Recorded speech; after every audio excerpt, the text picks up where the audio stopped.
Hey, welcome to The Explainer. You know those stories where the characters just feel so real? Like they could literally jump right off the page? Well, the secret sauce is almost always amazing dialogue. So today, we're going to break down how to write conversations that really pop. And it all boils down to one super simple idea. Okay, let's look at this right off the bat. On the left, it says she was scared.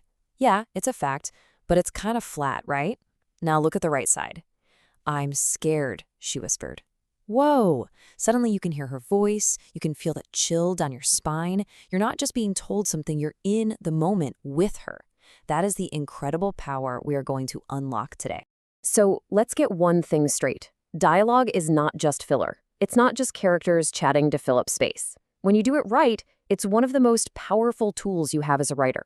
Honestly, it's a genuine superpower. What's so amazing is just how many jobs good dialogue can do all at once.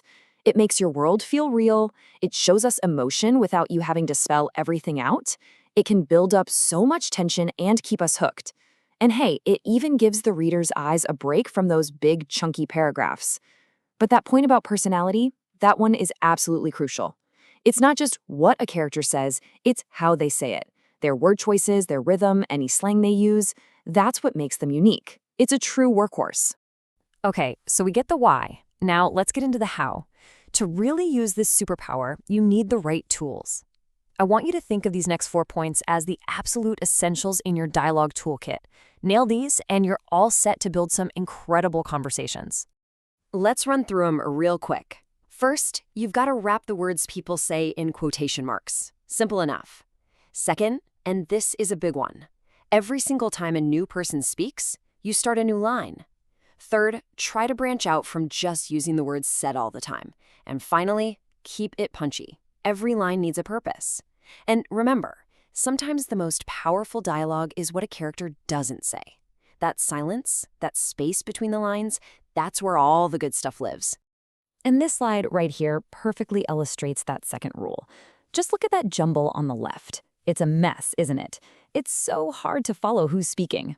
Now look over at the right. Just by hitting the Enter key for each new speaker, the conversation is instantly clear, clean, and super easy to read. Seriously, if you only master one formatting rule, please make it this one. Look, said is fine. It gets the job done, but it's basically invisible. When you use a more descriptive word like whispered or shouted or explained, you're adding a whole new layer of emotion and context. You're not just telling us what was said, but how it was said. And that immediately gives us clues about how the character is feeling and what the vibe of the scene is. All right, now that we have the rules for what to do, let's talk about the traps that can make good dialogue go really bad. Knowing what not to do is just as important. So let's look at a few pitfalls you definitely want to sidestep. Do these look familiar? They should. They're pretty much the exact opposites of our rules. Jamming all your dialogue into one paragraph, it's just confusing. Forgetting quotation marks, now your reader has no idea what's being said versus what's just narration. Sticking only to said, that's a huge missed opportunity. And writing these long, rambling conversations that don't push the story forward, well, that'll make your reader lose interest, fast. Okay, enough with the theory. The absolute best way to understand these rules is to see them in action. So let's break down a quick little scene and see how all these pieces come together to create tension and show us who these characters are. So, here we go. Let's build a scene. It opens with a nervous glance, and then boom, the first line drops. Did you hear that? He whispered. Right away, the mood is tense, it's quiet, something's not right. Then, on a new line, we get her response. A simple, direct question. Hear what? It just cuts right through that silence and pulls us even deeper into their moment of uncertainty. And his reply just raises the stakes.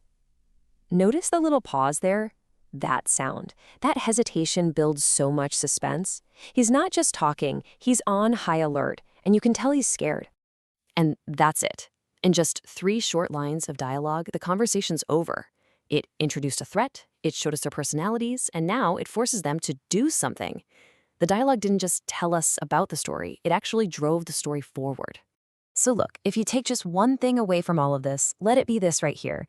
Good dialogue doesn't just report on the story, it is the story. It puts the emotions, the tension, and the characters right there on the page for us to see and hear for ourselves. It's all about showing, not telling.